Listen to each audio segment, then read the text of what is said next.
প্রচণ্ড গরমে যখন স্কুল বন্ধ রাখার পর শিক্ষামন্ত্রী আবার স্কুল খুলে দেওয়ার চিন্তা করলো এবং যথারীতি একদিন ক্লাসও হলো।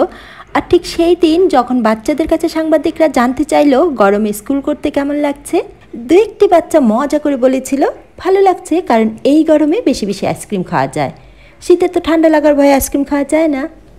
বাচ্চাদের কথায় যুক্তি আছে, শীত না হলে যেমন ভাপা পিঠা খাওয়া যায় না, তেমনি গরম না হলে ঠান্ডা খাওয়া যায় না, তবে গরমটা একটু সহনীয় হলে ভালো হয়। আর এই গরমে বেশি বেশি তরল জাতীয় খাবার কিংবা রসালো ফল খাওয়া স্বাস্থ্যের জন্য ভালো, একদিকে ক্লান্তি দূর করবে, অন্যদিকে পানির ঘাটতি পূরণ করবে। আসসালামু আলাইকুম, আমি আজ আপনাদেরকে বাঙ্গির মিল্কশেক তৈরি করে দেখাচ্ছি।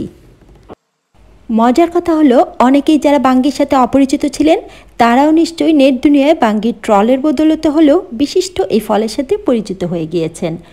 যাই হোক, সুখের বিষয় এই যে আমাদের আধুনিক প্রজন্ম যারা দেশি ফল খাওয়া তো দূরের কথা, দেশি ফলের সাথে পরিচিত হতে পর্যন্ত নারাজ, তারাও মোটামুটি সবাই এখন অন্যান্য দেশি ফল না চিনলেও বাঙ্গি ঠিকই চেনে। এবার রেসিপিতে চলে আসছি। বাঙ্গির মিল্কশেক তৈরি করতে আমি একটি মাঝারি সাইজের বাঙ্গির 4 ভাগের 1 ভাগ নিয়ে কিউব করে কেটে নিয়েছি। এর সাথে দিয়ে দিচ্ছি 1 টেবিল চামচ চিনি, মিষ্টি আপনারা আপনাদের স্বাদ মতো দিতে পারেন। ঠান্ডা দুধ দিয়ে দিচ্ছি 1 কাপ পরিমাণ। এবার আইসক্রিম দিয়ে দিচ্ছি, আইসক্রিমও আপনারা আপনাদের স্বাদ মতো দিতে পারেন। এবার সব একসাথে ব্লেন্ড করে নেব। যারা বাঙ্গি খেতে অপছন্দ করেন তাদেরকে যদি এইভাবে বাঙ্গির মিল্কশেক তৈরি করে দেওয়া যায়, আমার মনে হয় তারা আর কখনো বাঙ্গিকে না বলবে না। কিছু কিছু ফল আছে যেগুলোর ফ্রেশ জুস খেতেই বেশি ভালো লাগে, যেমন তরমুজ, আনারস, মালটা, তবে বাঙ্গির ফ্রেশ জুস থেকে কিন্তু মিল্কশেকটাই বেশি ভালো লাগে। মিল্কশেক তৈরি হয়ে গিয়েছে, এবার একটি গ্লাস নেব, তাতে আইস দেব আর মিল্কশেক পরিবেশন করব।